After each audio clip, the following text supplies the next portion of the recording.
Chapter 36 Chosen Path. Fire Country Hokage Monument Prison Area.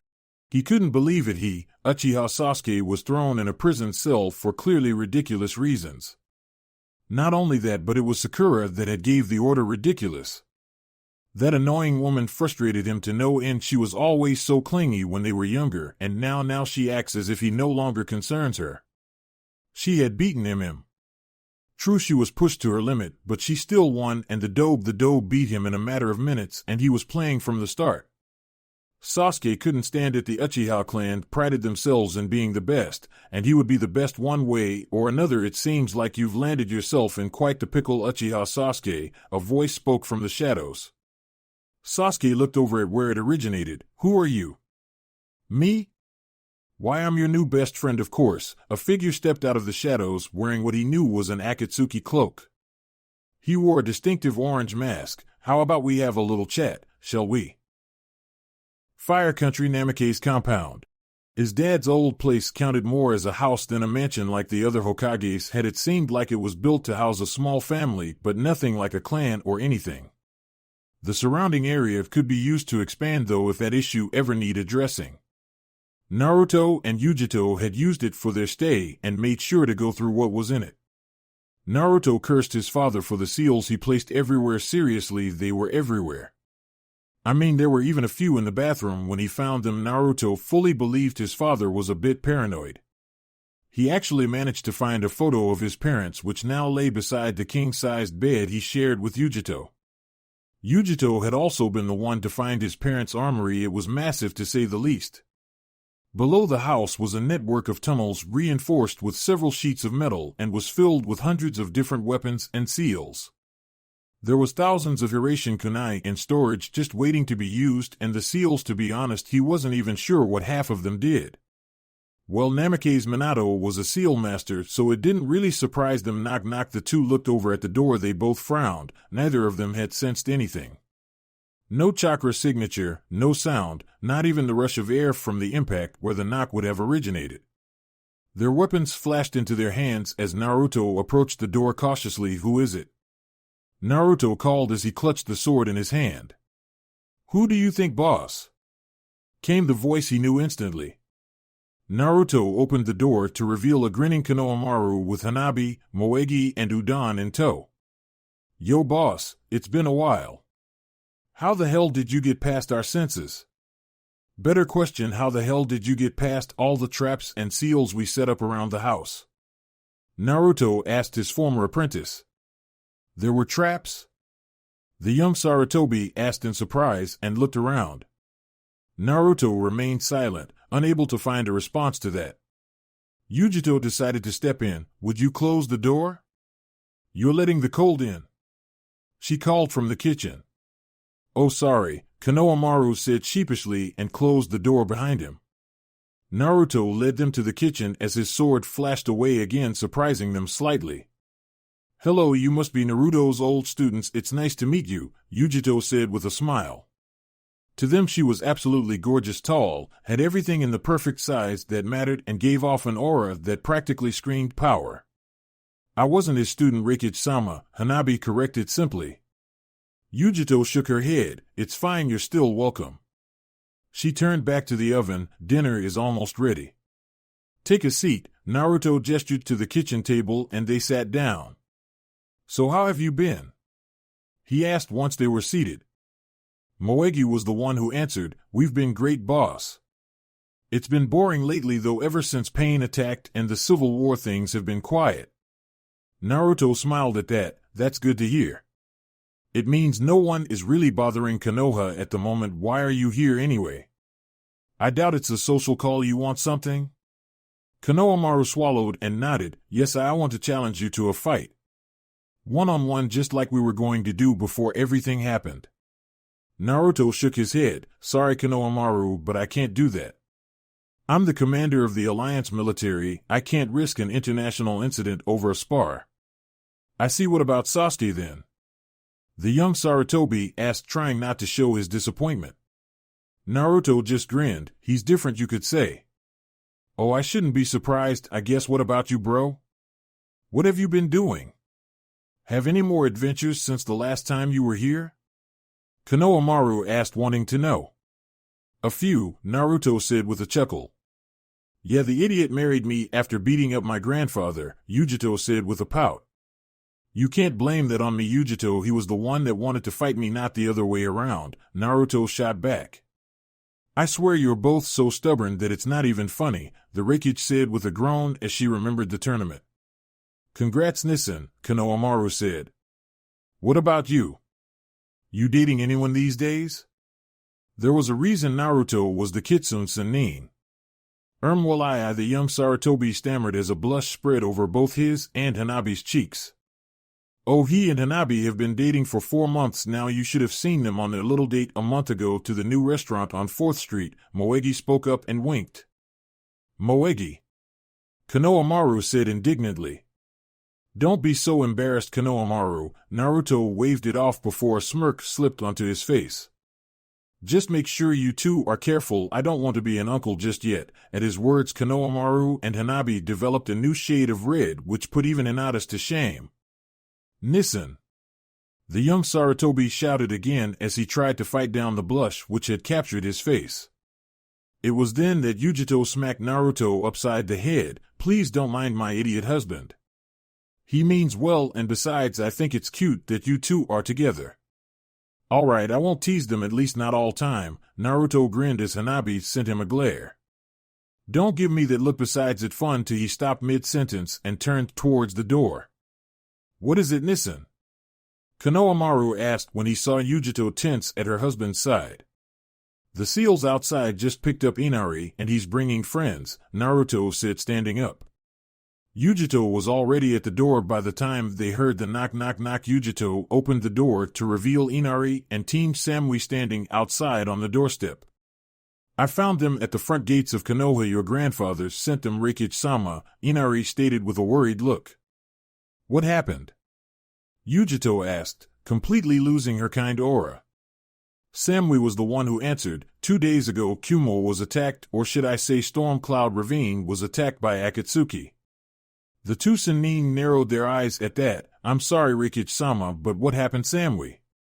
Yujito asked as his eyes flashed purple. Hashigaki Kisame fought and captured Kurabi-sensei. We were sent out to rescue him along with Rikiya-sama, but we were too late. The Hachibi was removed from Kurabi-sensei. He's gone. The normally cold Samui tightened his fist as she spoke the final words.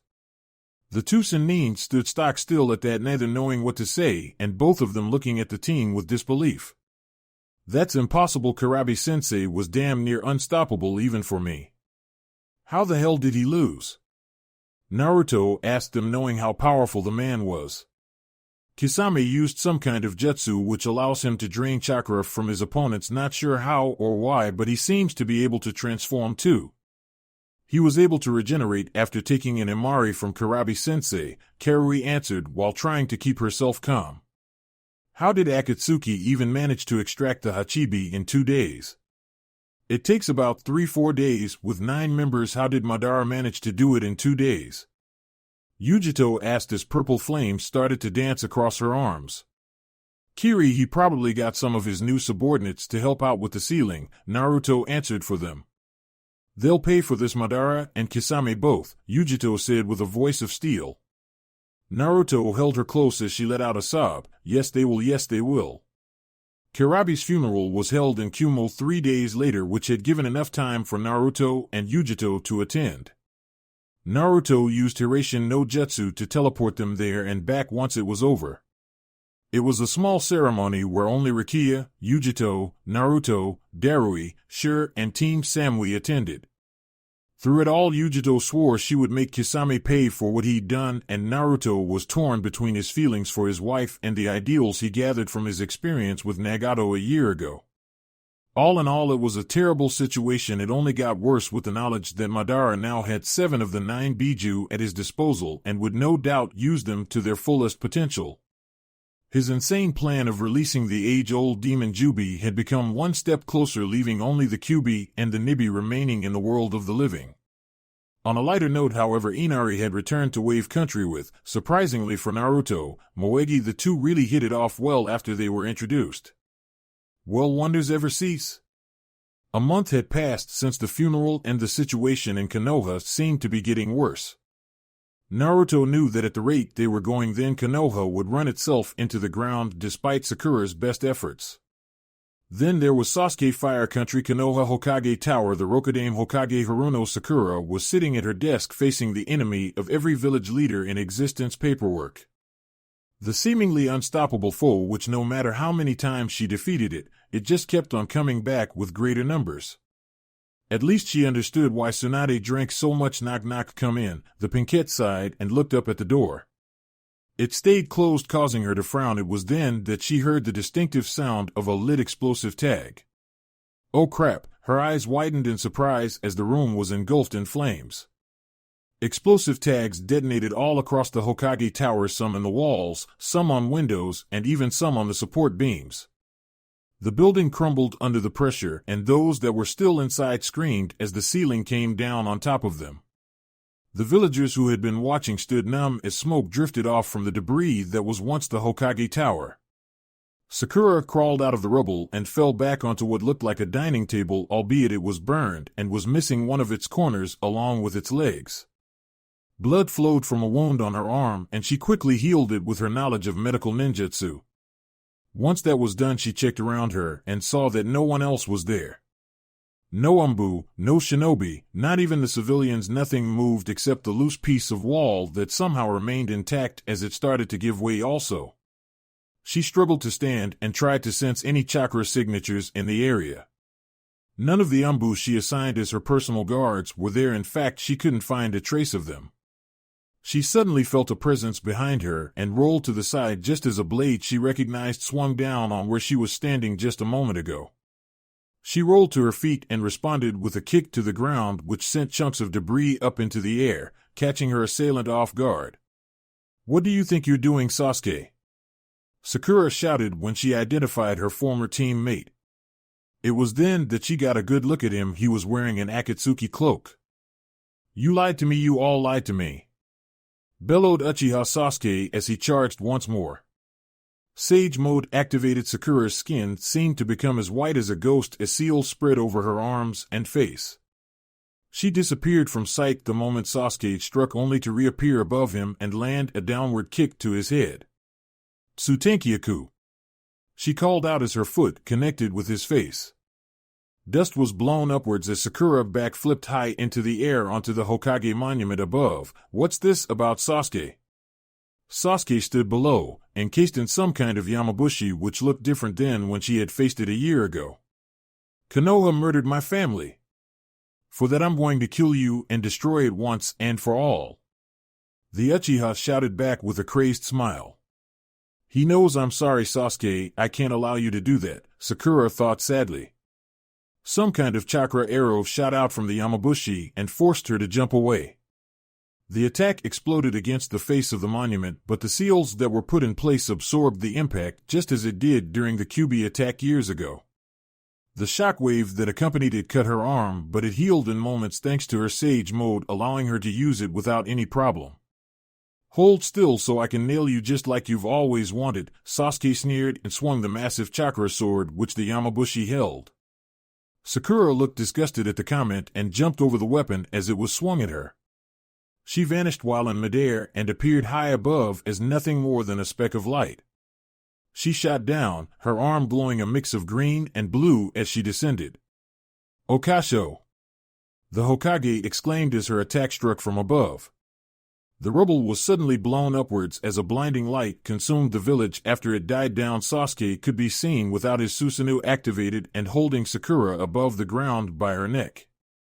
"Sage mode deactivated. Nice try, Sakura-chan, but I won't fall for that trick again," the Uchiha smirked as she tried to pull away.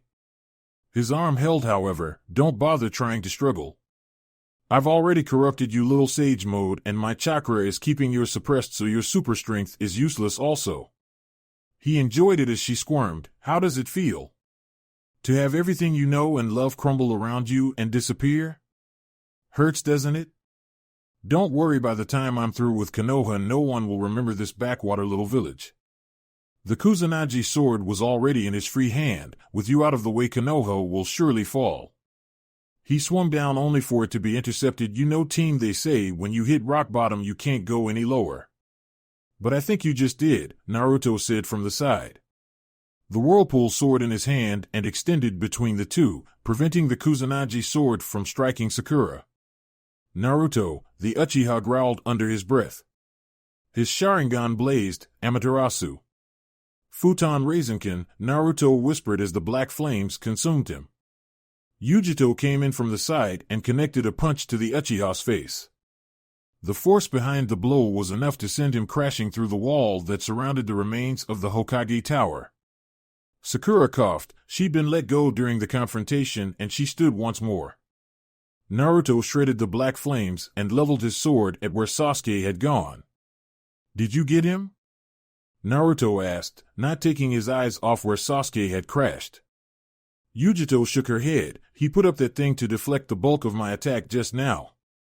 The dust cleared and revealed Sasuke to be nowhere in sight. He's gone, damn, and I need to get my shinobi after him, Sakura said and jumped away. Chakranami, a large but weak shockwave, was expelled from Naruto, which spread out over the village and continued for another 5 miles. Found him, he's outside the village walls, the Taiken stated. He's running, Yujito nodded as they took off after the Uchiha. I think I know where he's going to, at least judging by the direction, Naruto continued. Where? Yujito asked when she saw the frown that was now on his face. The border between Fire Country and the former Sound Country, the Valley of the End. Chapter 37, Revenge and Justice. Fire Country Forest. The two Sannin dashed through the forest, trees zooming past them as they moved from branch to branch. Naruto led the way since he knew this specific route down to the last detail and would notice if there was something out of place. They had been traveling for hours now and were quickly reaching their destination, the Valley of the End. They were about to reach the grave of Kagaya Kimimaro when Naruto stopped just short of the clearing. Yujito stopped beside him. What is it? Naruto spun around and pushed them both apart just as a blue blur dropped down on where they had been standing. It swung its sword down and blew up dust as it slammed into the ground with a deafening roar. The two Sannin recovered quickly on opposite sides of the attacker as their weapons flashed into existence in their hands. Hello, kiddies, Hashigaki Kisame grinned as he shouldered the massive sword Samahata. Yujito growled out when she saw him. What are you doing here? She aimed the bow in her hands. I've been given orders to capture you both by Mizukichi-sama, Kisame answered, still grinning. And there's no one better at capturing people alive than me, he finished. Naruto suddenly jumped out of the tree line and descended towards the swordsman with 2 spheres of chakra spinning in his hands. Kisame's eyes widened as he realized the Naruto he had attacked was in fact a clone and quickly turned to engage the new threat. Rasengan. Samahata was brought up and intercepted the attacks. Yujito came in from the side with her Raiton no Yoroi activated, Kaizuki. Kisame spun around and parried the blow. Wow, darling, you're sure cranky today. She ignored him, however, and front flipped above him. Crap. Her attack grazed his arm and he rolled away as she landed. Not bad, little cat. We don't have time to fuck around with you, Naruto stated, clearly annoyed at the swordsman's presence. Not my problem, Kisame shrugged as Samahata started to giggle. Naruto, you go on ahead, I got this, Yujito told him over her shoulder. The Kitsune Sannin looked at her, worried. Are you sure? The Nico Sannin nodded and kept her attention on her opponent. I'm sure. All right, he took off into the forest a moment later towards the Valley of the End. Splitting up? Do you really think you can take me alone, little cat? The shark man asked with the grin still on his face. I'll do more than take you on, I'm going to bury you 6 feet under. Yujito shouted clearly. She suddenly sprang to the left and threw a pair of lightning balls at her opponent, Tsuin Udama Raikyu. Kisame smirked and allowed Samahata to absorb them. You have to do better than that, little cat. Shut up. Yujito shouted as she jumped into the air and ignited her arm in flames. Katan Chodai Kaizuki. The long lance-like sword extended and slashed across the ground where Kisame stood, sending smoke into the air from the scorched earth. When the smoke cleared, Kisame could be seen standing unharmed with what looked like a large club which was giggling. His sword transformed? Yujito thought upon seeing the weapon. What is that thing? This is Samahata's true form. I'm going to enjoy cutting off your legs, Kisame grinned, clearly insane. You can try. The Rikage shot back as she leveled her bow at him. Chohai no ya. For blindingly crimson arrows were launched towards the swordsman, who grinned as he saw them. Yujito had expected them to explode on contact like they did when she used them against Kabutamaru, but sadly this was not the case this time. The arrows bounced off of Samahata's skin as the chakra in them was absorbed by the sword. Coward, you're letting your sword do the fighting for you. Is that how you beat Karabi-sensei? Yujito snarled as flames started to dance across her cloak. Kisame just grinned at her. Wouldn't you like to know? He taunted. Purple flames exploded from Yujito's body before it solidified into the shape of a large flaming cat with two tails. My. What big teeth you have. The nibbified Yujito swung her arm out at him and released a wave of flames. Hi Nami. Kisame planted Samahata into the ground and ducked behind it as the flames washed over his position. She's feisty, the Kiri swordsman muttered with a grin as Samahata absorbed most of the chakra in the attack. A few seconds later the flames died down and Kisame took a step out and Samahata burped loudly. Please pardon him, he was just hungry, Kisame said as he shouldered the living weapon once more. Yujito didn't respond but instead concentrated a large ball of purple flames at her large cat mouth, Nikomata Enden. The large ball exploded towards him at incredible speed, to which he narrowly managed to evade. The fireball exploded 100 meters behind him with enough force to blow him off of his feet and level half the forest around them. Suetun Daibaku Sui Shoha. A second later the flames were put out by a large blast of water engulfed the area and consumed Yujito in a dome of water.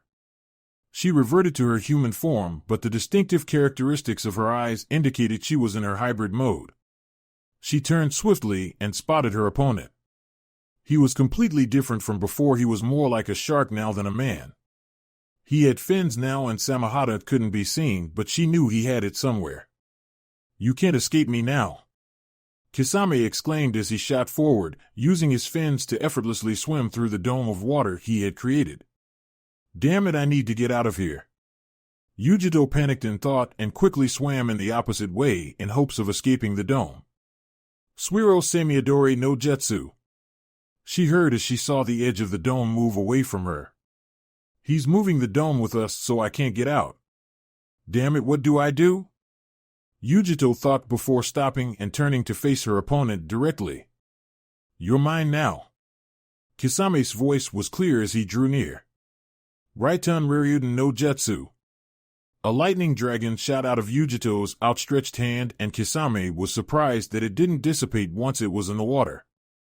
He was unable to dodge as it struck him dead center in the chest, and that was all it took to break his concentration. The water dome collapsed in a matter of seconds as he absorbed the Raitun Jutsu and they both fell to the ground. Samahata detached itself from Kisame's body and he stood up on the destroyed battlefield, clearly at his limit. Cats have 9 lives, Yujito told him. And now I'll end this. Raitun no Yoroi, lightning engulfed her body as she vanished in a burst of speed, surprising Kisame as she appeared in front of him. Kaizuki. She yelled as she sliced through his neck in one swift attack. Hey, it looks like you were too fast for me, Kisame said, grinning as his head fell to the ground, soon followed by his now lifeless body. Rest well, Karabi-sensei, Yujito sighed and released her jutsu. Fire Sound Country Valley of the End. Naruto found it ironic that they would meet back at this location where so long ago the two had fought in much the same way that Senju Hashirama did with Uchiha Madara in this very valley. Atop the 2 statues that marked this location stood the 2 people, both of whom represented those 2 warriors respectively. Sasuke, it doesn't have to be this way, come back with me, Naruto pleaded with his former friend from his spot atop Hashirama's head. Come back? To what? To more lies? To more secrecy? To more mockery? Sasuke demanded across the valley. Never again. I'm going to separate the Uchiha clan from the rotting ninja world. You might even say it's what Konoha always wanted. You always hated the Uchiha clan, so now we will disappear from your memories just like you always wanted. When I kill everyone in Konoha by killing every last man, woman, and child and utterly destroying Konoha, will the finally Uchiha clan be avenged? Tell me, Sasuke, where does revenge end and justice begin? Naruto asked him after hearing his speech. When Sasuke didn't answer, he continued, I see. If that's how you feel, then I will stop you here and now. Hybrid mode activated. Sasuke's eyes widened when he saw Naruto suddenly disappear from his position on the Shodai's head and reappear above him with his sword in hand. Sasuke barely had enough time to evade as Naruto struck down with his sword and destroyed the statue of Madara's head in one blow. He's faster than before. Was he playing with me when we fought in Konoha? Sasuke thought angrily, only to be surprised again when Naruto appeared above him in a flash of yellow light. Futon Kaze Shuimpa, the blonde whispered and swung down with the Yuzu no Tsurugi. Futon Hein. He called out as the blade shone white. Kidora Gatana. Sasuke shouted as the two clashed with their respective weapons. There was a resounding explosion as the two were blown apart to opposite sides of the valley. Naruto managed to slow himself with the water before reaching the cliff wall as Sasuke slammed hard into the statues on the other side of the valley. Give up, Sasuke. You know as well as I do that your Mangekyo Sharingan jutsus are useless against me. I can counter every one of them. Naruto's voice echoed across the valley. And no, Sasuke gasped out as he stood once again and made a hand seal. Kuchios Gedomazo. A large statue with its eyes closed erupted from the ground behind him. Now you will feel some of my hatred. The Uchiha shouted as familiar black chakra blades shot out from the statue and struck Sasuke where he stood. What the hell is that? Naruto asked upon seeing the monstrous statue. What have you done, Sasuke? He asked as he saw his former friend seem to age before his eyes into a wrinkled man with barely any meat on his body. Is this what happened to Nagato? Naruto asked in thought as he saw the transformation. Dai Naruto. Sasuke gave out a large cry as some kind of dragon-like ghost shot out of the statue's mouth and descended where Naruto stood. Futon Kaze Shuimpa, Naruto whispered as he flashed across the valley to evade the dragon ghost. It's only a matter of time before he learns how to predict my jutsu, Naruto realized as he saw the dragon ghost come at him again. Dai Naruto. Sasuke yelled again. Damn it, he's already figured out my jutsu, Naruto thought as the dragon ghost descended on him again. A second later he felt himself being lifted into the air and the dragon ghost whizzed past his feet. He looked up quickly and saw his savior, his angel, Konan. You're as reckless as ever, Namake's Naruto, just like Yahiko, the angel of rain said with a smile as she flapped her large paper wings behind her to keep the pair airborne. What are you doing here? Naruto asked her. Talk later. Konan shouted back as she narrowly evaded the dragon ghost. What is that thing? The Taiken asked in shout. It's Gedomazo. Nagato used it to seal away the Biju we captured before you defeated him. The Uchiha kid seems to have fused with it in the same way Nagato did when we were betrayed by Hanzo and Danzo. It is a very dangerous weapon, Konan explained as she maneuvered the two around the dragon ghost yet again.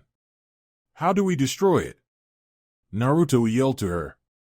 If you destroy it, then the Biju will be released. You have to go after the summoner in order to dispel the jutsu, Konan explained as she took leveled off just above the water.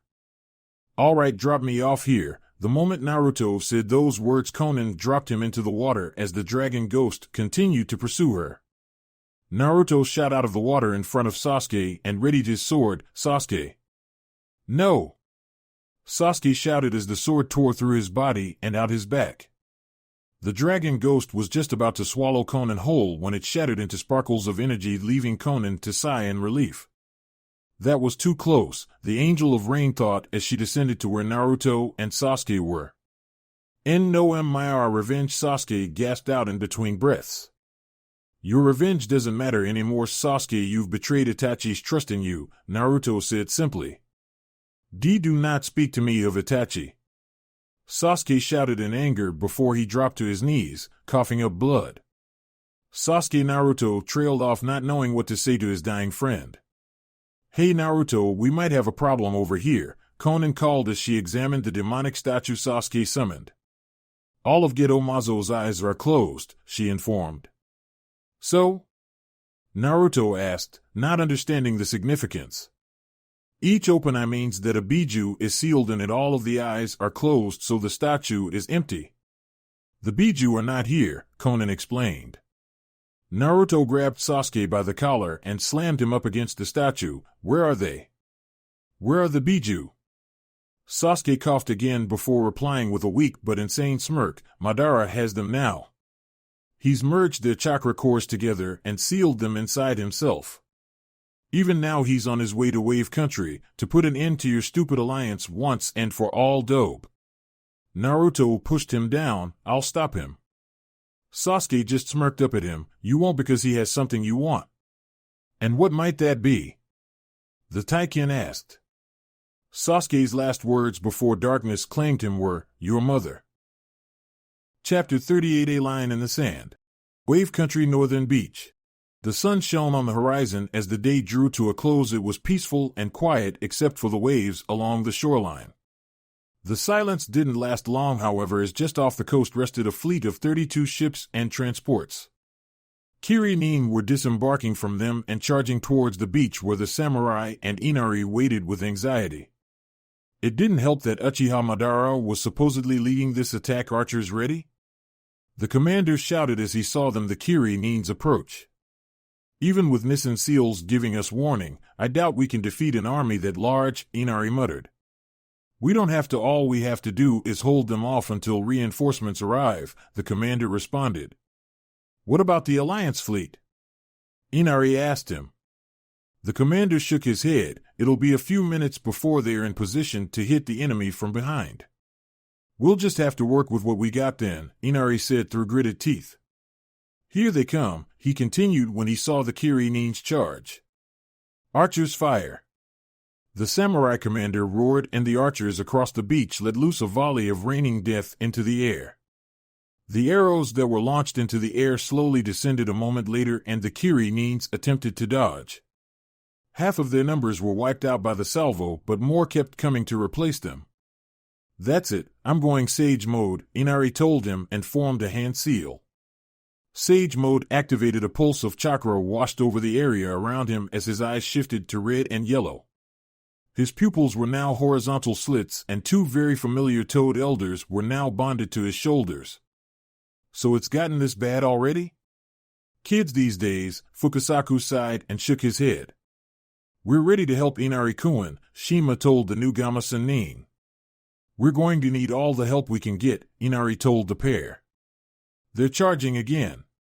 One of the samurai yelled out as he pointed towards the approaching Kirin's.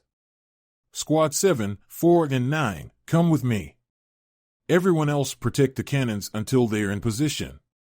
The commander shouted to his subordinates. "Either we're going down or they are charged."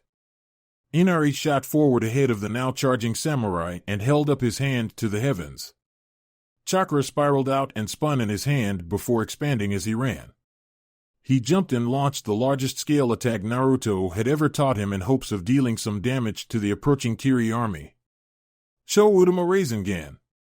Inari as he struck down on a scared Kirin. The beach shook as the jutsu detonated with a mighty explosion, sending dust and smoke into the air.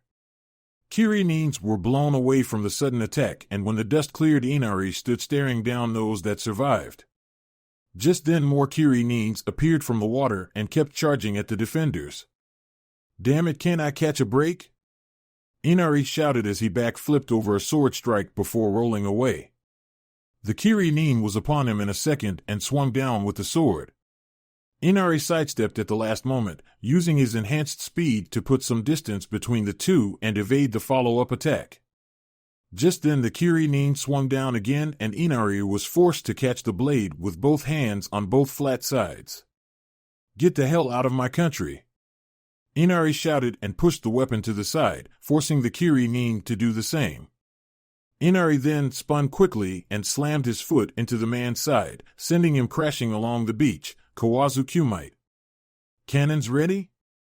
The commander shouted the question as he slashed through another Kiri Nin with his chakra-enhanced katana. They're ready. The lieutenant in charge of the artillery units shouted back. Then fire. The commander shouted as he held his hand up and then brought it down. The mobile cannons that were now lined up on the hill overlooking the beach were identical in almost every way to those used in the Battle of Spring a month ago, though these ones were operated by 3 people instead of 2 like Odo. One would load the weapon and the other 2 would aim. The cannons along the beach roared as dozens of cannonballs exploded from their barrels. The projectiles sailed over the battling Kiri Nins and samurai, accelerating towards the fleet off the shore. 3 Kiri ships were blown in half and sunk a few moments later, while 5 more were heavily damaged. It was at this moment that 3 more ships came up behind the fleet, bearing flags signifying that they were from the Elemental Alliance. Their cannons exploded as they unleashed a hailstorm of cannonballs into the sides of the battered fleet. Caught between the 2 sets of cannons, the Kiri fleet could do nothing as it was violently blown out of the water. Senpo Kibari Sunban. Inari shouted as he let loose a salvo of Sunban needles made from his hair. 3 Kiri Jonin went down before 6 more came in from the left. Damn it, they just keep coming. The Gamasan Nin jumped away and used a kunai to defend against the initial swing from one of the swordsmen. Inari slid away and rolled up his sleeves. He evaded the Kiri Nin's follow-up attack and wiped some of his blood on the seals Naruto had placed on his arms. Kuchios Tobidogu, Inari grunted as 2 katanas appeared in his hands in poofs of smoke. He swung the weapons up, clashed them together and brought them down to rest at his sides. I heard about you bastards from Nissen. You're one of the 7 shinobi swordsmen of the mist, right? The Kiri Nin didn't answer. Don't talk much, do you? Suetun Suryuden no Jutsu. A water dragon sprang up from the water on his left and came crashing down on the teen a moment later. Inari had jumped away, however, only to find several Kiri Nins around him. Each one had the same face. Great, so now you're throwing water clones at me? At least give me a challenge, Inari taunted. It was something he'd picked up off of Naruto. If you wanted your opponent to become sloppy, then the easiest way to do it is to insult them. The clones struck at the same time, but Inari quickly sliced through them one after another. They fell like leaves off of a tree in autumn until Inari was the only one left in the immediate area. Suddenly the swordsman struck down from above and Inari narrowly evaded. Sand was blown up from the impact and Inari parried the following blows.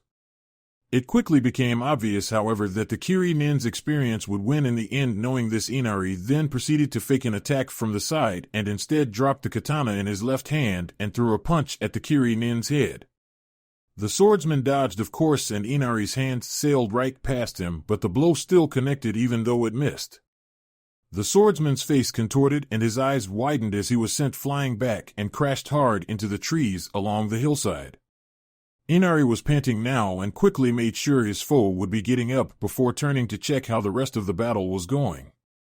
The Kiri fleet was destroyed, but the Nins it had deployed were smashing through what was left of the defending samurais. There's too many of them. We have to fall back.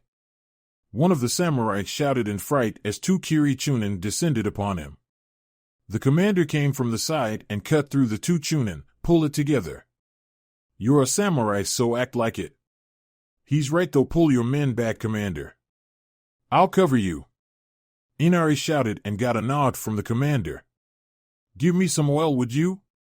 He asked the Toad elders. You've got it, Fukasaku replied as he formed a hand seal. 3, 2, 1 now. Shima exclaimed, then unleashed a torrent of oil at the Kiri Nins along the beach. This was soon followed Inari and Fukasaku adding to it. Senpo Gomen. The 3 called out together as the oil, wind, and fire amplified each other into a wave of pure destruction. The Kiri Nins caught in the blast were incinerated instantly and the rest had received severe burns.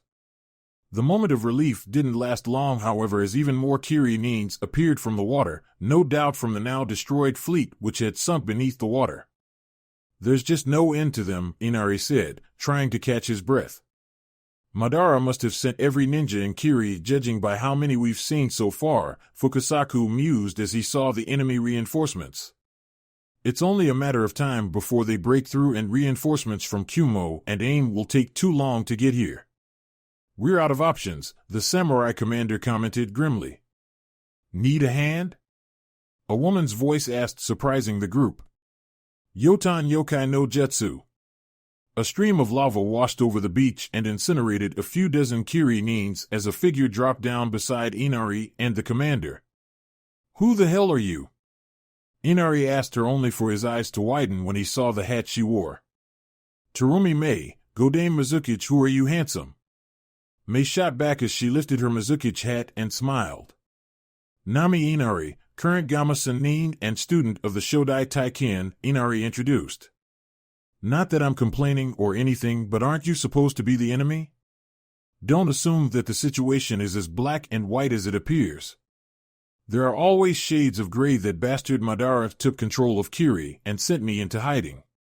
He's using those damn eyes of his to control everyone, and I won't stand for it. I will free my people from that tyrant no matter what, Mei replied. This woman is just like I was back when Gato was still around. Expect I gave up until Nissen came? She didn't and still hasn't. Would I be able to make that kind of a sacrifice? Inari thought and looked over at his comrades who stood their ground against the approaching darkness. Everyone here is fighting to protect their homes and families just like Nissen would. What are we waiting for then? Let's go save your people, Inari said. Are you sure we can trust her, Inari-sama? The commander asked. If you were in her position, Commander, would you not risk your life to rescue those under your command? Inari asked simply. True enough, the commander replied and turned back to the battle. We have to defeat Madara or this nightmare will not end, Mei said as she shot forward towards the now charging Kiri army. They had appeared to have finished regrouping. You dare to defy me? You poor excuse for Mizukichi. Yagura was a fool to leave his position to you should anything happen to him, a sinister voice declared from above. Everyone stopped and looked up only for their eyes to widen in fright. What with the looks? You look as if you've seen a ghost, so to speak, Madara cackled as he descended towards them. Futenkomu no Jutsu. Mei reacted immediately and exhaled a blast of mist at the last Uchiha. Madara just phased right through it and chuckled. You're still such a child, Mei-chan. Go to hell. She shot back and sent several globs of lava at him, but yet again he just phased through them. Madara disappeared in a burst of speed and buried a fist into the Godame Mizukichi's stomach. He followed, kicking her away. The commander and his samurai moved to attack him a moment later, but he sent out shockwaves across the beach and blew them away. Once silence reigned, Madara looked up and spotted Inari descending towards him with an all-too-familiar attack in hand. Rasengan. The Gama-san nin called out as he connected with his target. Madara just chuckled as he phased right through the attack and Inari hit the ground below him. Dust and sand was blown up by the impact and Madara jumped away. The dust cleared a moment later to reveal a very exhausted Inari. The Rasengan, huh? It seems that Brat Naruto has been teaching you some things, Madara mused and chuckled again. Inari-kun, your body isn't dully developed yet. We can't hold Sage Mode for much longer or you'll suffer extensive injury, Shima warned him in a whisper. The kid doesn't have a choice, Ma, Fukasaku told her, his eyes not leaving Madara's form. I believe this has gone on long enough. You've been amusing, child, but you're out of your league. I'll make your end quick, Madara said before he disappeared in a burst of speed. Inari tensed as Madara appeared in front of him with his fist covered in lightning. Inari knew he couldn't dodge, and so did the two-toed elders who could only stare helplessly. As the Uchiha went in for the kill, suddenly there was a flash of yellow which overwhelmed his vision, and when it died down he could see a figure standing before him with his back to the boy. En Nissen? Inari asked when he recognized his savoir. You did good, Inari, leave this to us now, Naruto told him and kept his attention on the fallen Uchiha a few feet away. Chohei no ya. Yujito appeared above them and unloaded a volley of fire arrows all over the Uchiha's fallen position. Think that slowed him down? Naruto asked her as she landed beside him. Not likely, Yujito answered. Madara stood to his feet a moment later, insane laughing resonating from him as he did. His visible Sharingan spun wildly as he turned to the two Sannin. I told you. Namake's Naruto and Namake's Yujito, I knew that Kisame and Sasuke wouldn't be able to bring you two brats in. You've caused me quite a few problems I will correct by capturing you two myself, Madara said as he craned his head to the side. I'm tempted to say you and what army, but you've actually got one, Naruto shrugged as he glared at the Uchiha. One way or the other this war ends today, Madara, do your worst. Madara chuckled darkly and held out his hand towards the pair. Capture them. The Kiri-nins around them charged forward, intent on beating the two Sannin down and taking them in. I got this, Naruto said and Yujito nodded. Chakra Nami, a massive pulse of chakra exploded from Naruto's position and washed over the beach. The Kiri-nins suddenly stopped what they were doing and shook their heads. It looks like you just lost your army, Madara. Madara's Sharingan stopped spinning at that. I had forgotten about that jutsu of yours. It did defeat Tsukuyomi, so naturally it would be able to defeat my controlling Genjutsu as well. The Uchiha side, if you want something done right, I guess you just have to do it yourself, huh? Where is she? Naruto demanded. Oh, so Sasuke did tell you about the little bitch, Uzumaki Kushina. One of only a select few to have actually landed a solid blow on me. She's safe for now, Madara answered and chuckled. What are you planning exactly? You want to release the Jubi, but what does that have to do with my mother? Naruto demanded. It's simple enough, Namake's Naruto, I need a pawn. I need someone to act as a conduit between myself and the Jubi's prison. Originally I had intended Pain to perform that task. Thanks to you that plan fell through. When you defeated him I decided to use someone else, your old friend Sasuke. He had so much potential, but sadly he was simply too difficult to control given the amount of time I had available. That left your mother. I found her hospital bed right before the building came crashing down from the Kyuubi's rampage.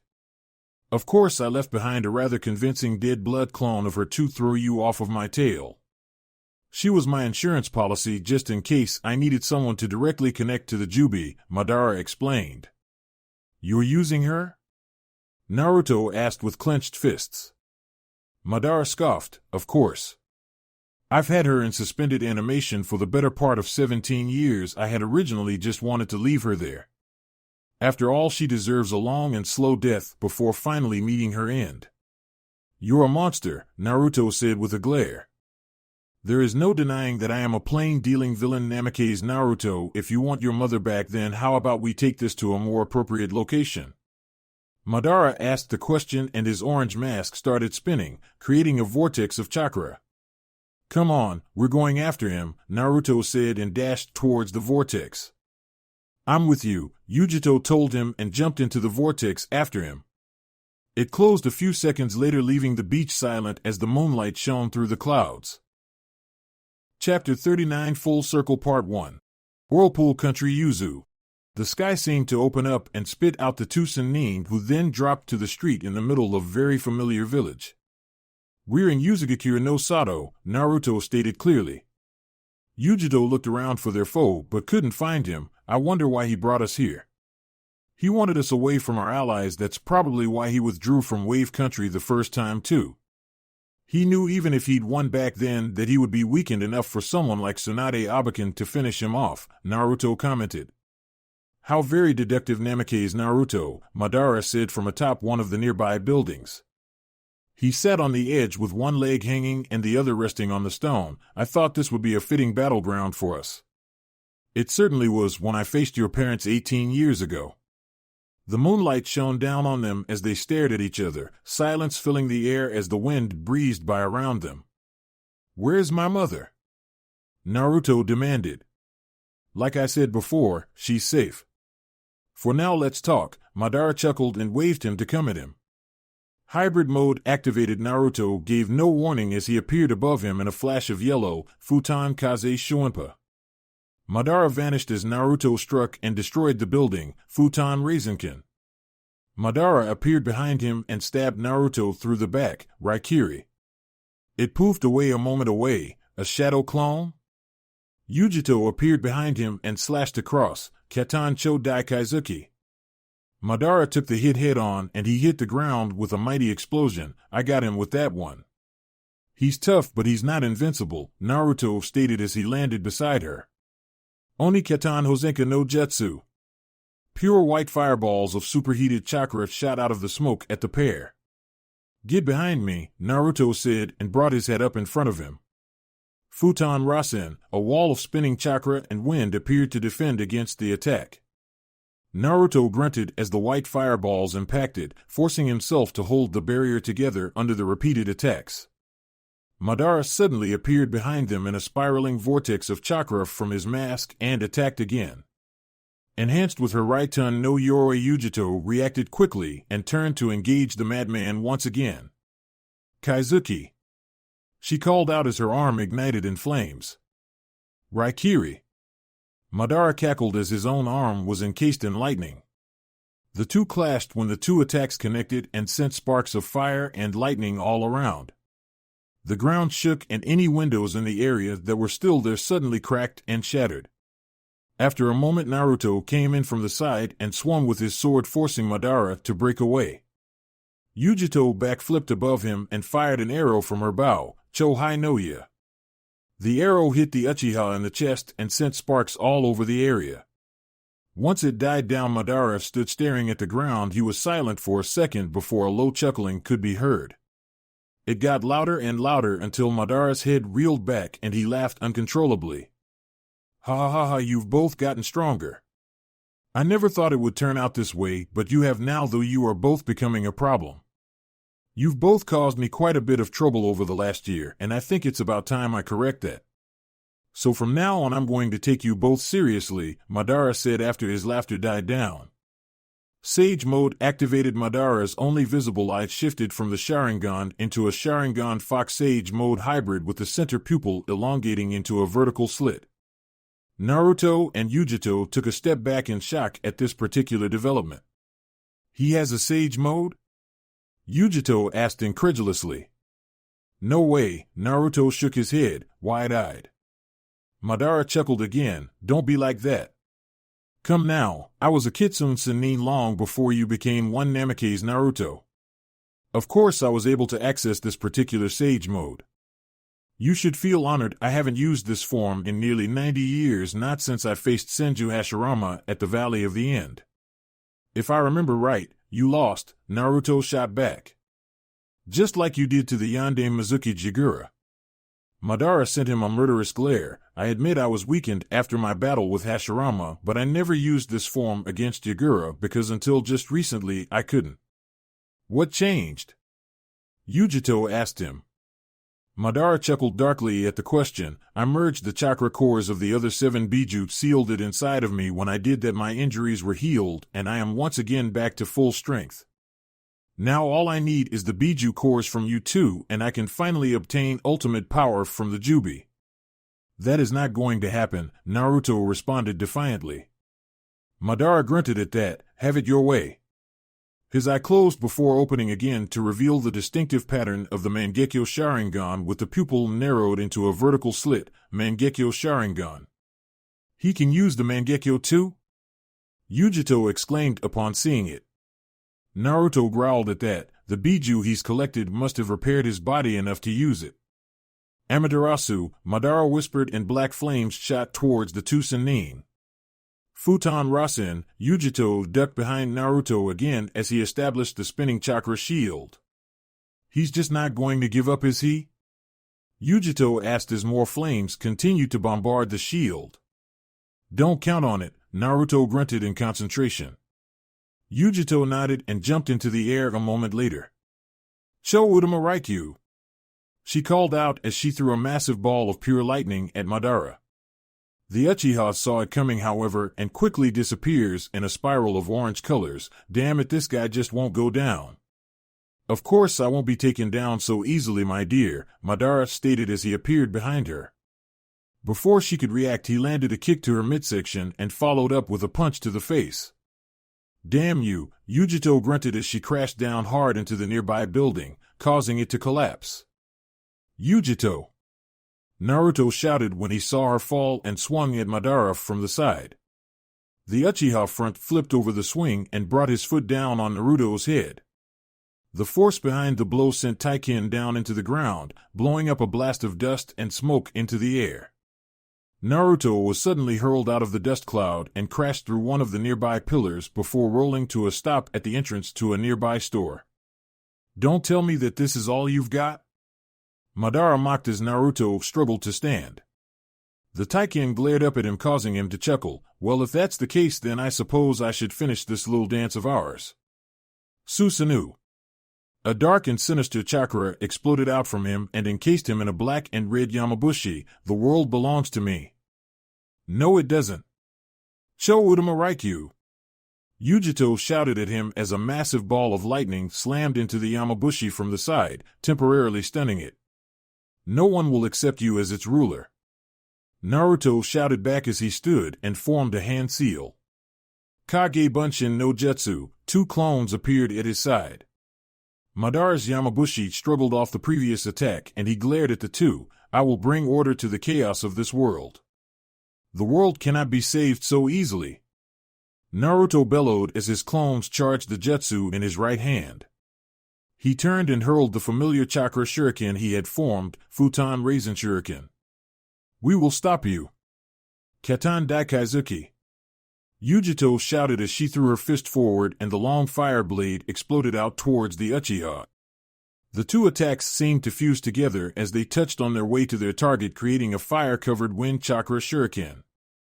This particular technique was created by the two for the specific purpose of neutralizing Madara's defenses. It worked barely. Katan Raisin-Case. The two Sennin called out together as the attack struck Madara right in the chest. All was silent for a moment before the fire wind ball expanded into what looked like a miniature star which shredded and then incinerated anything it touched. Naruto and Yujito watched as Madara's still visible form was consumed in the hurricane of fire before the jutsu finally exploded with enough force to knock down the entire city block. "Do you think we got him this time?" Yujito asked hesitantly. "I'm not sure," Naruto admitted. The dust cleared and a figure could be made out amongst the smoke. Once the smoke settled down, Madara's form could clearly be seen. His Akatsuki cloak was shredded and what was left was on fire. Then there was his mask. It was cracked right down the middle. Madara's glare seemed to intensify on them as he threw off his Akatsuki cloak to reveal his black shinobi clothing underneath. "Yujito," Naruto said as he appeared in front of her. "Right." Yujito nodded and held up her hand to the thunderclouds that had formed in the sky. "You're going to pay for that," Madara said coldly. "We'll see," Naruto shot back. "Raitun Kirin." Yujito called out as a large dog-like monster made of lightning shot down from the sky and hit the place where Madara was standing with a thunderous blast, sending massive amounts of heat and lightning sparks for dozens of meters. When the dust cleared, Madara stood in the same place as before, completely unharmed. "That's impossible. We disabled his ability to phase through our attacks with Katan Raisin-Case. How is he still standing when you just hit him with a Kirin?" Naruto asked while trying to calm himself. Madara chuckled and spoke. "That's quite simple, Namikaze Naruto.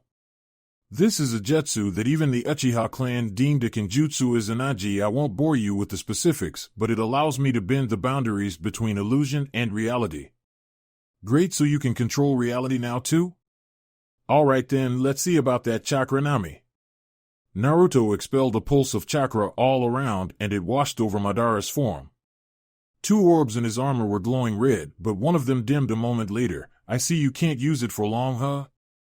Since one of them is no longer active, I guess that leaves you with one left. Are those Sharingan?" Madara didn't reply. "Where did you get them?" "You really should have taken Itachi's body with you," Madara commented, causing the two to stare wide-eyed at him. "You put his eyes in your arm, you sick freak? What kind of monster are you?" Yujito shouted in horror. Madara just shrugged. "Didn't I say that I am a plain-dealing villain?" "Not for long," Naruto growled at him while his clone started charging another jutsu. Madara saw it as it formed in a spiral of red and yellow while the sound of a constant earth-shattering screech filled the air. Yujito jumped away immediately as Naruto threw the new chakra shuriken at his target. Madara's eye widened as he saw it approach, but he could do nothing to avoid the attack when it came.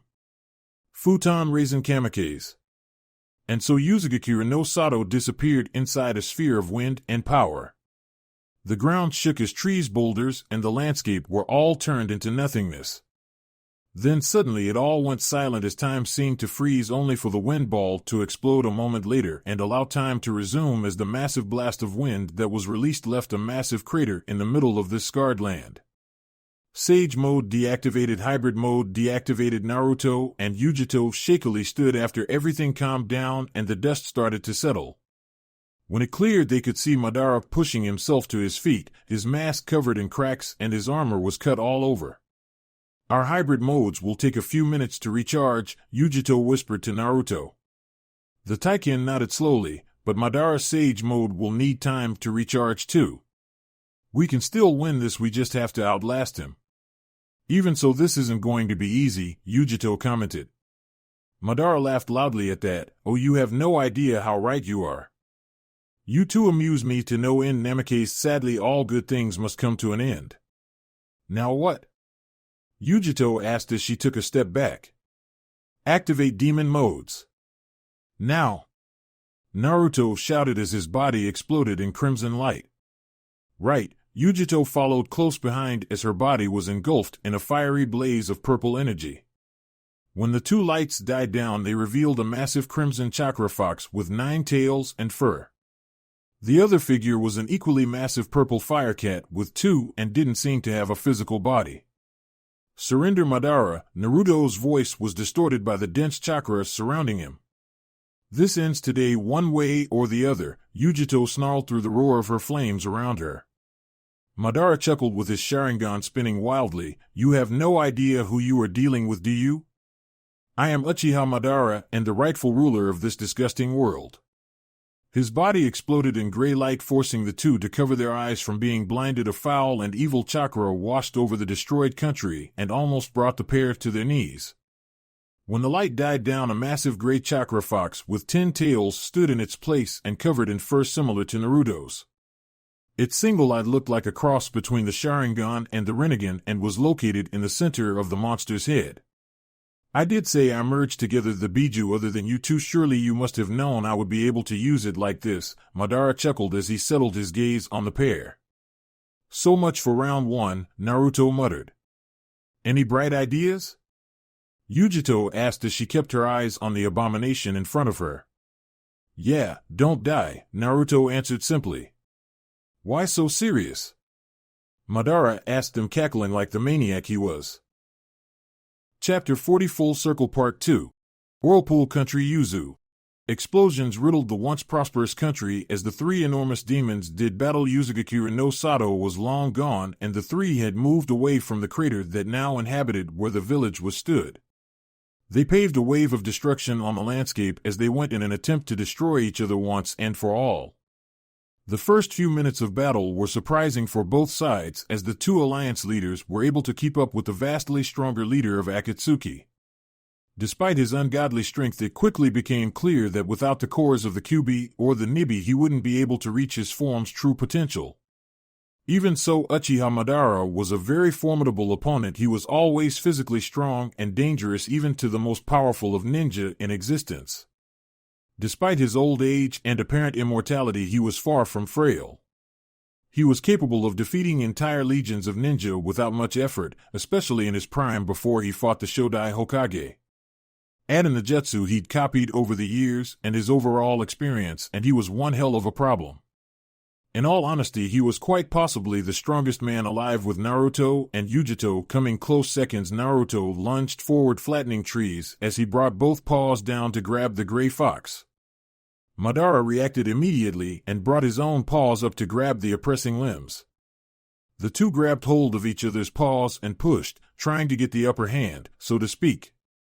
Yujito jumped high into the air above them and swung her left paw down on the 10-tailed fox in hopes of injuring their opponent. "Hi, Nami!" she roared as the 2 foxes broke apart. The wave of flames that was released incinerated the neighboring area, and Madara came to a stop at the top of the nearby mountain. One of his tails shot out and caught Yujito in the side, sending her soaring through the air before crashing into the trees. She shook herself off as Naruto jumped up and brought all 9 of his tails down on the Uchiha. Madara evaded at the last second, and the mountain he had stood on just moments ago was flattened by Naruto's attack. Madara barreled around the mountain and slammed hard into the side of the Crimson Fox with a deafening explosion of dirt and smoke. Naruto jumped away as Yujito came from the side and slashed at the Gray Fox. She caught Madara in the side and forced him to back off as she regrouped with her husband and partner. "You're too slow, old man," Naruto said, grinned wildly. "You don't scare me, Namikaze." Madara snarled back. "We should." Naruto shot back as a black sphere of chakra started to form at his mouth. "We will stop you, Madara." Yujito roared as a ball of fire formed at her mouth. Madara's eye widened for a second before he brought his tails down in front of him. This wasn't able to stop them, however, as they were still able to get off their attacks. Kubiko Imari. Naruto let loose with an enormous beam of compressed energy at the Uchiha. It hit him dead center and washed over him, pushing his body down the river, where he finally crashed into the water below. "Nikomata Gokakyu!" Yujito roared as she shot the purple fireball at where the Uchiha had crashed.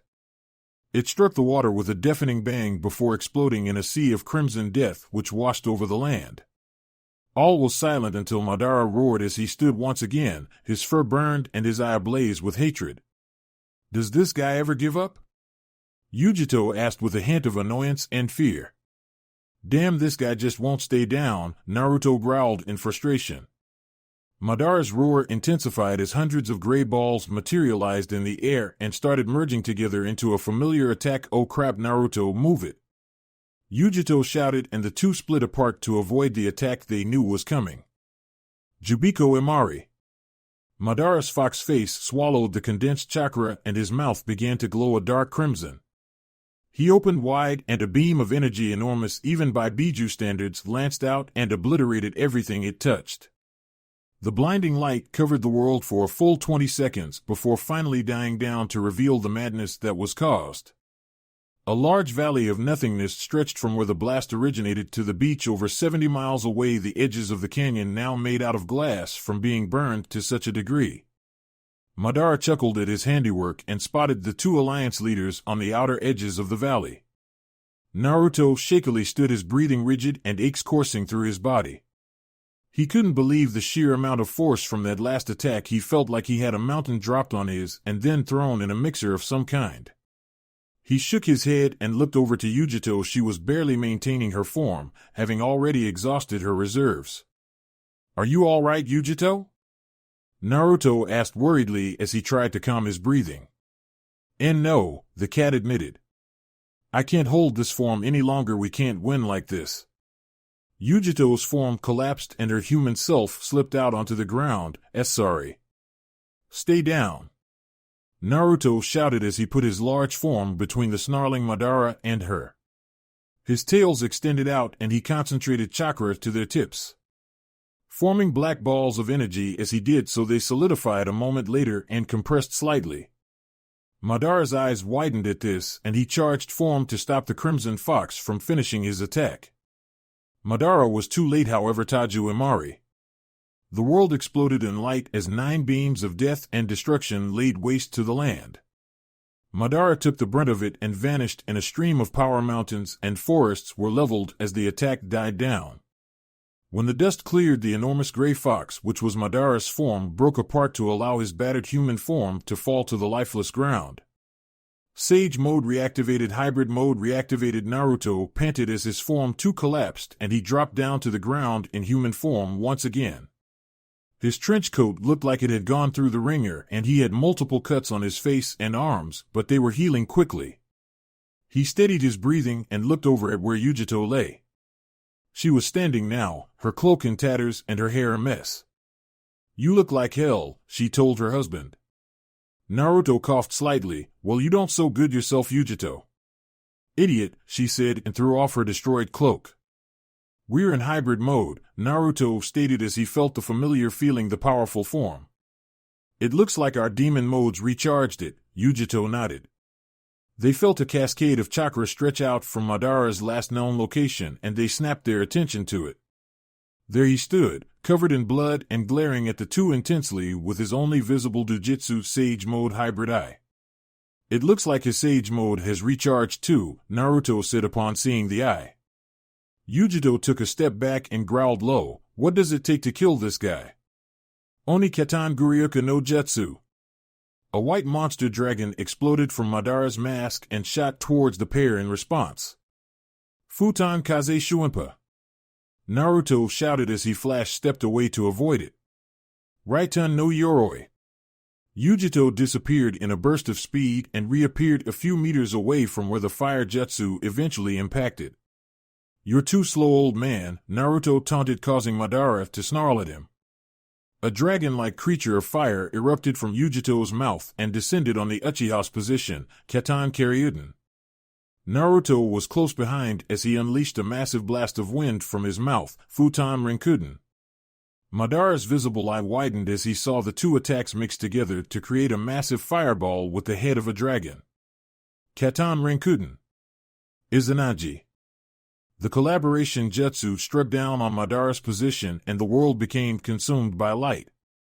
The earth around them was blown away, the waves of the ocean rippled from the raw power that brushed against them, and what was left of the forest was reduced to a field of fire and ash. "I'm glad to see that collaboration jutsu we came up with actually works," Yujito commented upon seeing the destruction they had brought. "It's not over yet, Yujito. It's not over until either Madara dies or we do," Naruto told her. Lightning began to cackle in the distance and the clouds above started to darken, most likely from the previous jutsu that was just used. Madara stood once more, this time with the last of his shoulder-mounted Sharingan closed and white flames dancing across his armor. "Oh crap," Yujito cursed, "I can't stop him." "Leave this to me," Naruto shouted back, his hands already forming various seals. Madara jumped high into the air and held up his right hand towards the raging heavens. Wind spiraled around Naruto's form as he formed a pair of wind balls in his hands. He brought the sphere together and aimed upwards towards the last Uchiha in existence. Raitun Kirin. Futon Kamikaze no Jutsu. A large dog-like monster made of lightning shot down from the sky and descended on the two young alliance leaders. In response, a massive tornado of wind exploded from Naruto's position and struck the lightning monster dead center. The massive beast met oblivion as the tornado tore through it and engulfed Madara in a storm of fury. It died down a moment later. Silence reigned for a moment until Raikiri. Madara roared as he appeared behind the wreckage. Hybrid mode deactivated. Yujito turned, but even with her enhanced reflexes she was too late. Madara's lightning-covered fist went straight through her shoulder. Her lightning armor had been unable to halt the attack and was forced to power down a moment later. He pulled his arm out and kicked her away. "Bastard!" Naruto roared at him. "Rasengan!" There was a resounding explosion as he attacked the Uchiha. Madara reappeared a few feet away. "This is getting old, Namikaze, follow me if you dare." His mask spiraled into another vortex a moment later. Yujito struggled to sit up. "Go." Naruto looked at her for a moment. "I'll be fine." "Go after him." Naruto nodded and jumped into the vortex in pursuit of the Akatsuki leader. Yujito winced as she attempted to heal her arm. "Well, this hurts." She looks at the moon, clearly visible in the sky. "Be safe, idiot." Atmosphere. Akatsuki. Naruto exploded from the vortex in the center of the platform and rolled across the floor. The vortex closed behind him and he looked back at it for a moment before letting out a sigh. Looking around, he saw that he was in some kind of garden with plants and statues on the nearby stands, most likely on display. "Where the hell am I?" he asked himself as he started walking. He soon came to what he had thought was a cliff. It wasn't a cliff, I'll tell you that right now. He could barely see the ground from where he was standing from what it looked like. He was standing on a massive platform hundreds of feet in the air above the elemental countries and could see some clouds below him. Impressive, isn't it? Naruto turned swiftly at the sound of the voice. Seeing no one, he heard the voice continue. It said that the Rikudo Sennin created this place as the final limit of humanity. He defeated the Jubi at this very spot at the dawn of the ninja world, and those that knew about it called it the door to heaven. Where have you brought me, Madara? Naruto asked as he started back towards the center of the platform. Heaven, of course. Well, it's close enough. At least the Rakuto Sennin called it Akatsuki. Fitting, wouldn't you agree? Madara's mocking voice replied. If this is heaven, then I hate to see what hell looks like, Naruto shot back. Madara chuckled darkly. Oh, you will soon enough. How about a little reunion before then, huh? After all, Toby is a good boy. Why don't you take a look up? Naruto's head shot up and his eyes widened at what he saw. There above the platform, encased in what looked like a glass cylinder, was one Uzumaki Kushina in her Kage robes once again. Mom! Naruto shouted to her, causing her eyes to snap open. Naruto! She shouted back, banging on the prison that held her. Madara appeared behind the blonde in a swirl of orange. This ends here, Namikaze.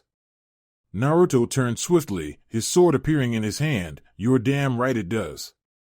One way or the other, I'm taking you down, Madara. Chapter 41. The moment. Atmosphere Akatsuki.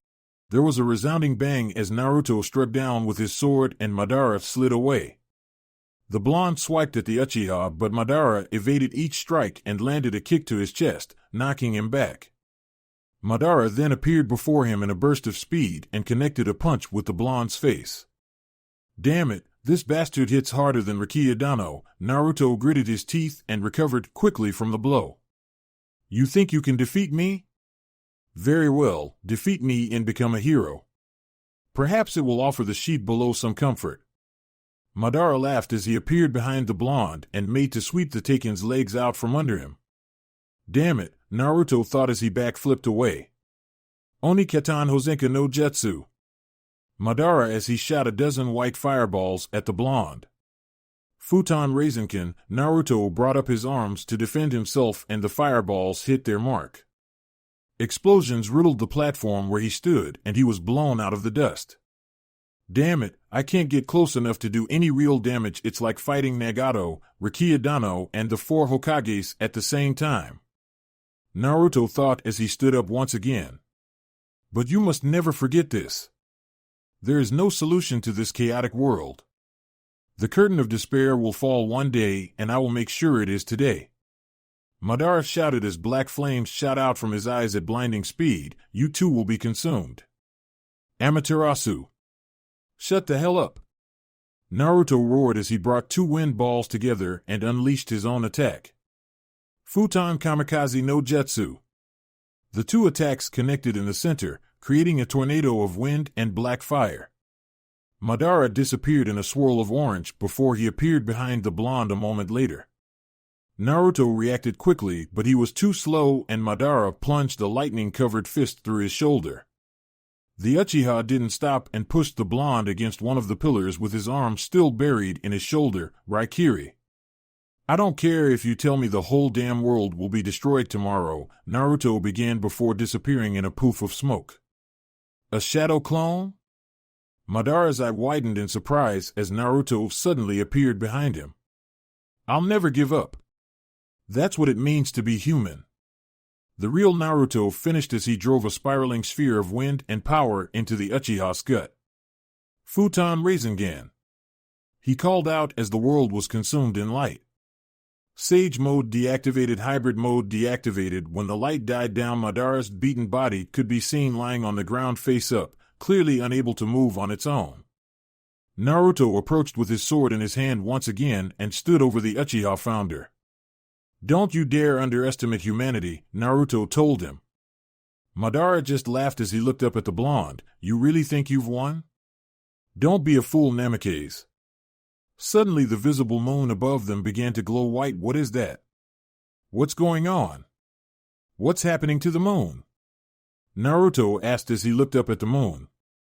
Madara laughed again. My ascension is at hand and there is nothing you can do about it now, Namikaze.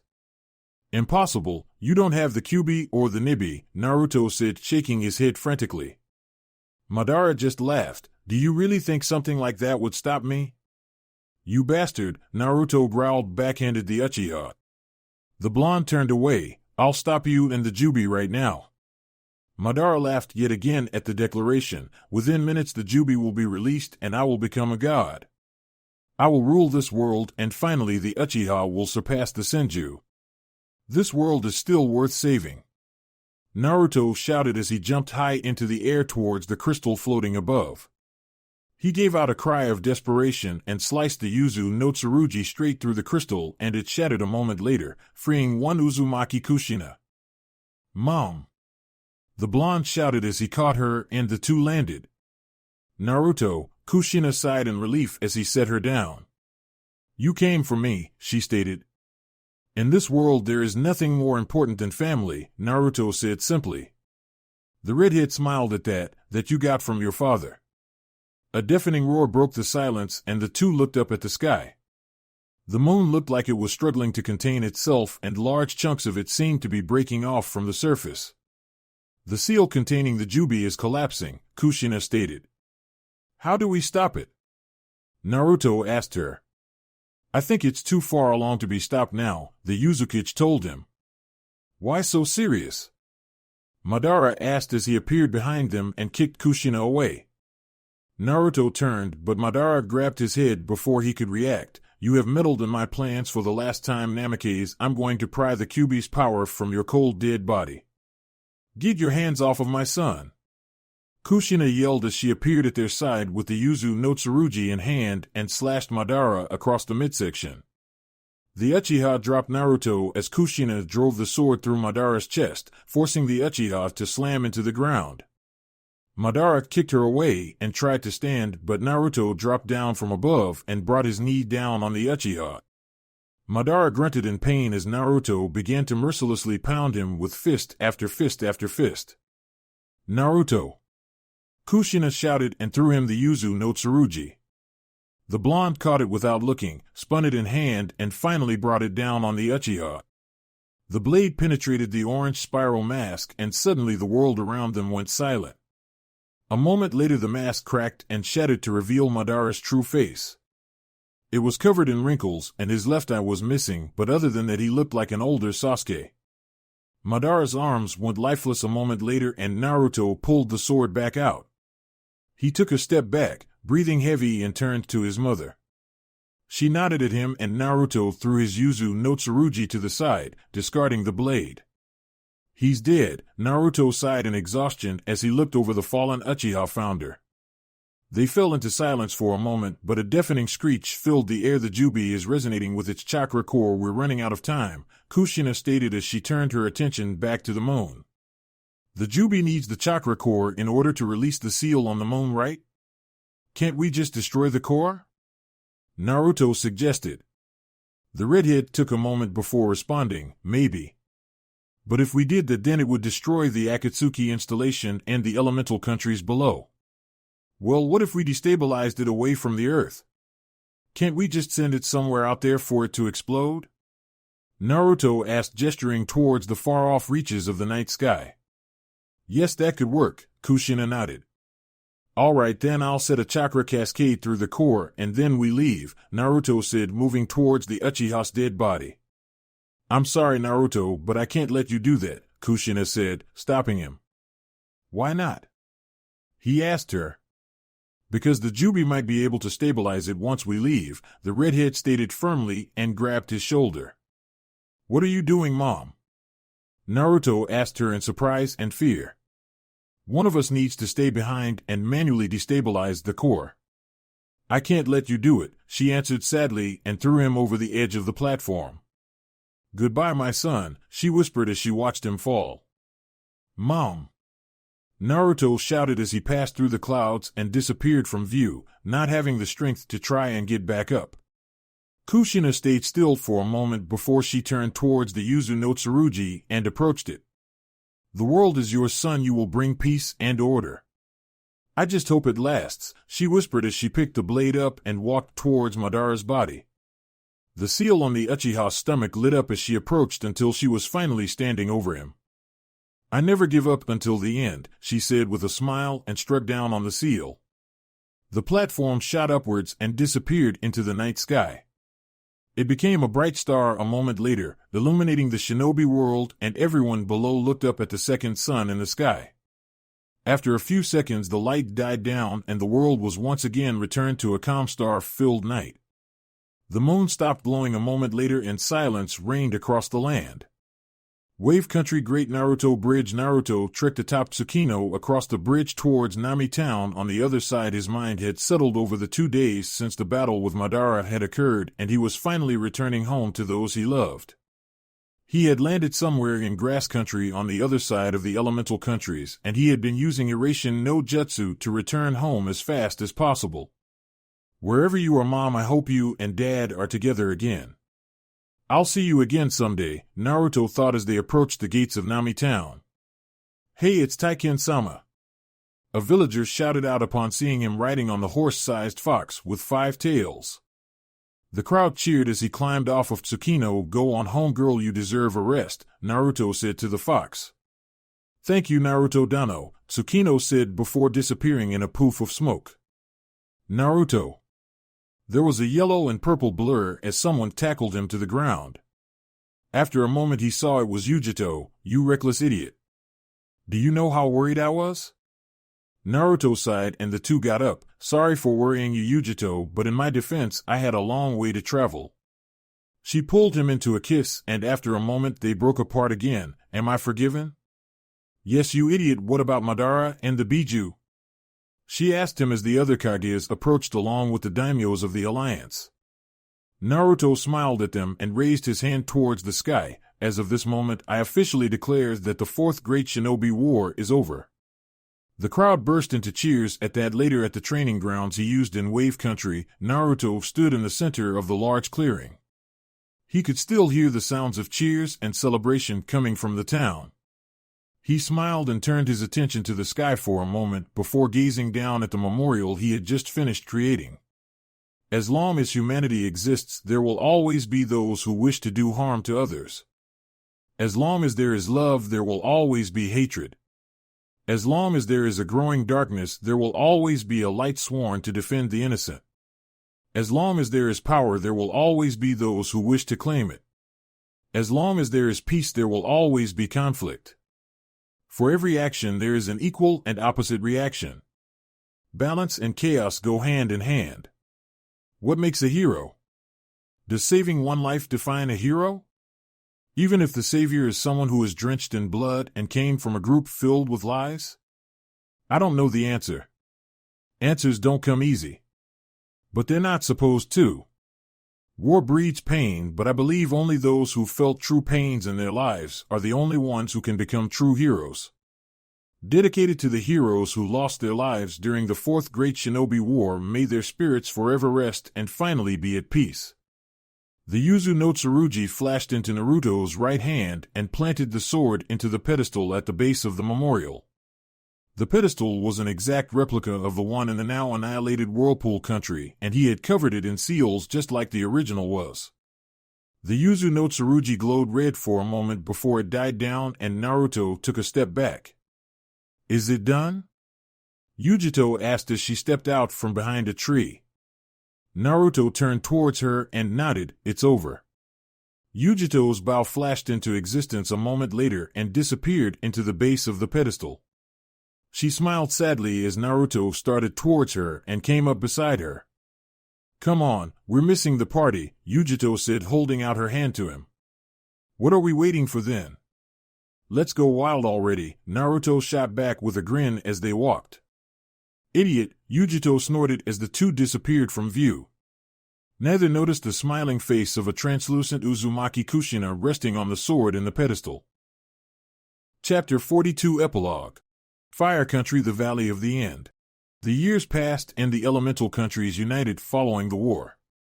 Kiri joined right after Mei was reinstated as Mizukage and the Alliance Kages become the Alliance Council. Konoha also joined the alliance since with Sasuke and the elders dying in their sleep, not sure how that happened, Sakura was able to stabilize the government. 2 years after the war, Yujito becomes pregnant, causing Naruto a heart attack, and she gave birth to Namikaze Daisuke and Namikaze Usagi. Naruto said they should name them after Yujito's parents. Over the next few years the age of shinobi passed, and during this time peace reigned across the land. Naruto and Yujito grew old as they saw their children's improvement. Konohamaru was made the Shikidame Hokage upon the 4th anniversary of the end of the war and married Hanabi about a year later. Inari married Moegi and became the Naidame Omnikage after Naruto stepped down upon the 40th anniversary of the end of the war. Daisuke and Usagi grew up over the following 2 decades and became the new Kitsune and Nico Sannin respectively, who then began training directly under Inari and Konohamaru respectively.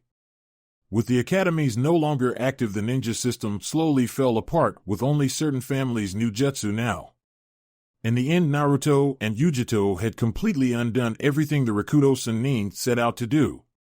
And at the end of their lives, they finally returned to the place where it all began. Naruto and Yujito dropped down onto the rocky ground in front of what was left of the 2 statues.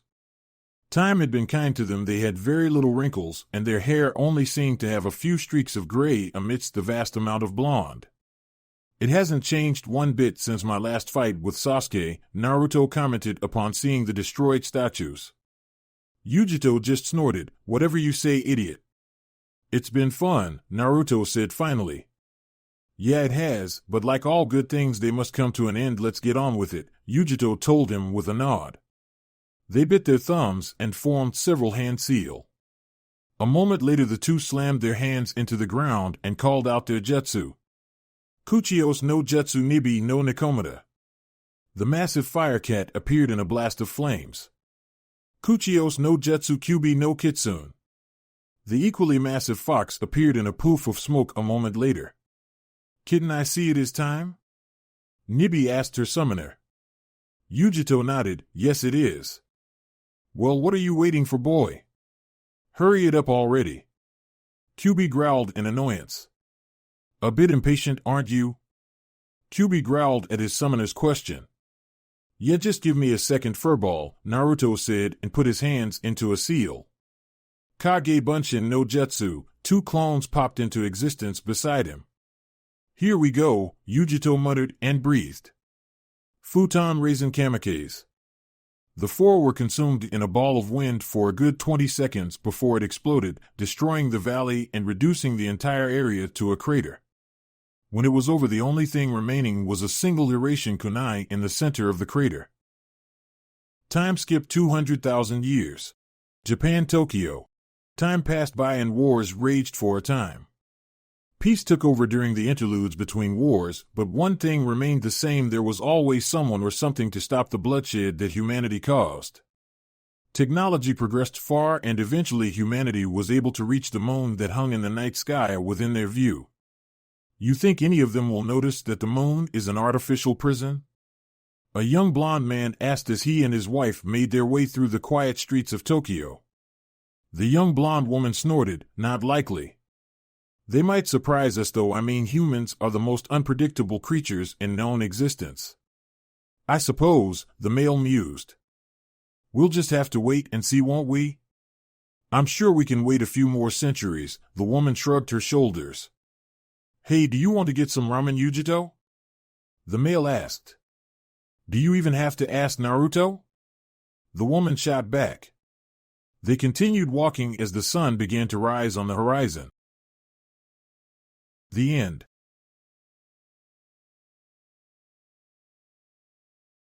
Thank you for your views, likes, subscriptions, and overall support of my ongoing efforts to bring great content to all of you. Check out my Patreon for more mature fanfiction. The link is in the description and like everywhere on my channel.